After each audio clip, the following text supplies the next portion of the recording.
Dear friends, I speak to you as the National Overseer for Church of God in Russia and as a person who has been following Christ from childhood. I happened to serve God during the time of militant atheism in the Soviet Union and survived the persecution for my faith, first in school, then during my service in the Soviet Army, and then as a minister of the Church in the 1980s.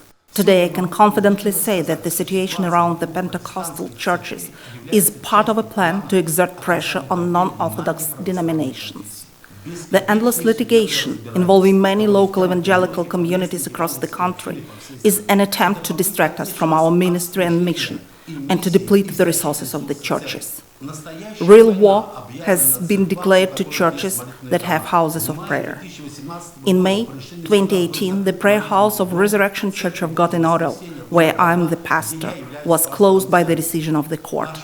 Our house of prayer is a completed building ready for operation, but the court took the side of the prosecutor's office. On the 26th of November 2019, the court delivered a judgment to ban the operation of the church building of the Embassy of Jesus Church in Nizhny Novgorod, where Pavel Abashin is the pastor.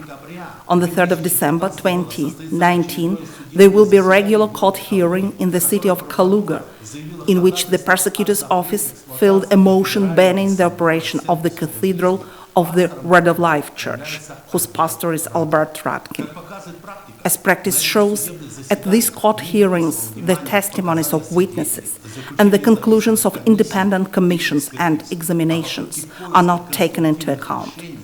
All the attempts to find constructive solutions to disputes are simply thwarted. In other words, instead of administering justice, the court fills the order of certain structures and services. God's word clearly says that God will judge those who pervert judgment.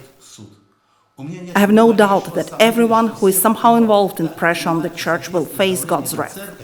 God is faithful to His word. But we, as God's people, have a certain responsibility. We need to stop pretending that all these events are just a few isolated incidents of excesses at a local level. We must admit that a planned struggle against evangelical churches in Russia is in progress. We do not fight against people. Anyone who persecutes the church will face God's judgment. I'm truly sorry for these people, and I pray for their repentance. We are fighting a spiritual battle. Today, Satan is once again trying to stop the gospel in our country. But our main weapon is not lawyers. We are called to fight in the spirit, our weapon being fasting and prayer. Therefore, today I appeal to all bishops, pastors, church members, and churchgoers of our communities, as well as to all people who honor God, to unite in fasting and prayer on the 1st, 2nd, and 3rd of December. I urge you to especially pray for the situation in Kaluga, because the future of their church is at stake. I also ask you to pray for those who are going through pressure from the authorities, and for God's judgment over those who organize these persecutions. And may the Lord reveal His truth.